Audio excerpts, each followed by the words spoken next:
যি এনে এক নৰখাদক। জুবিন গাৰ্গে কিহৰ কৰিব চিকাৰ, কাক কৰিব চিকাৰ? চিকাৰীৰ সন্মুখত কি আছে, বাঘ নে ভালুক? বাঘে খাব নেকি জুবিন গাৰ্গক? মাত্ৰ আৰু 10টা দিন, তাৰ পাছতেই আপুনি গম পাব জুবিন গাৰ্গে কাক কৰিব চিকাৰ। জুবিন গাৰ্গৰ সন্মুখত কি আছে, বাঘ আছে নে ভালুক আছে? কাৰণ ছবি গৃহলৈ আহি আছে জুবিন গাৰ্গৰ চিকাৰ নামৰ চিনেমা। চিকাৰ প্ৰমোচন আমি আৰম্ভ কৰিছোঁ অলপকৈ সৰুকৈ, বেছিকৈ কৰা নাই। আৰু এখন প্ৰথম চিনেমা অসমৰ, যিখন 70% লণ্ডনত শ্বুট হৈছে, মানুহে চাই ভাল পাব। প্ৰথম কথা সেইটো, আৰু বেলেগ ষ্টৰী। আৰু মোৰ বেলেগ কিতাপ, মই আদিবাসী ল'ৰা এটা এক্টিং কৰিছোঁ। 20 ছেপ্টেম্বৰত ছবি গৃহলৈ আহি আছে চিকাৰ। দেওবাৰে মাজনিশা গুৱাহাটী বিশ্ববিদ্যালয়ত জনপ্ৰিয় কণ্ঠশিল্পী তথা অভিনেতা জুবিন গাৰ্গে চিকাৰৰ প্ৰচাৰৰ বাবে উপস্থিত হয়। জিঅ'ৰ গোপীনাথ বৰদলৈ 2 নং মহলীয়া ছাত্ৰাবাসত চিনেমাখনৰ প্ৰচাৰ কৰে কণ্ঠশিল্পীগৰাকীয়ে। Shigar, 20 তাৰিখে ৰিলিজ হ'ব। I want you in my halls. That's it. লণ্ডনত 70% শ্বুটিং কৰা একমাত্ৰ অসমীয়া চলচ্চিত্ৰ চিকাৰ।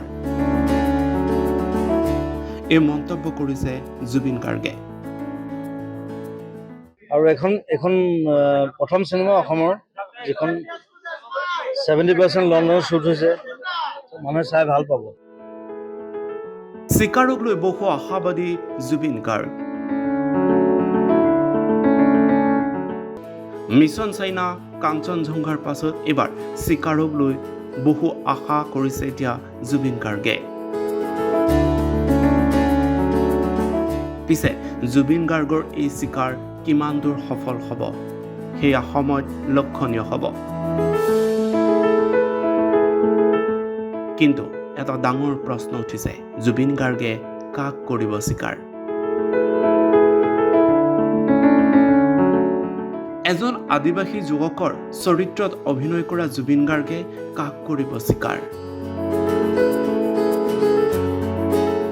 কেনেকুৱা ধৰণৰ হ'ব চিকাৰ? লণ্ডনত আদিবাসী যুৱকজনে কি কৰিবগৈ?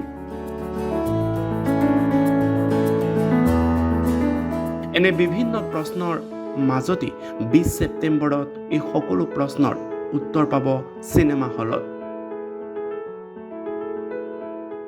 চিকাৰ প্ৰমোচন আমি আৰম্ভ কৰিছোঁ অলপকৈ সৰুকৈ, বেছিকৈ কৰা নাই।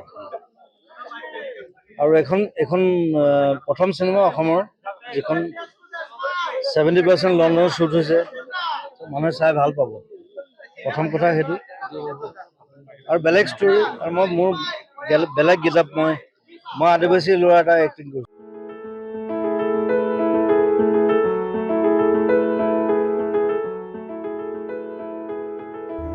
News desk report, reporter any.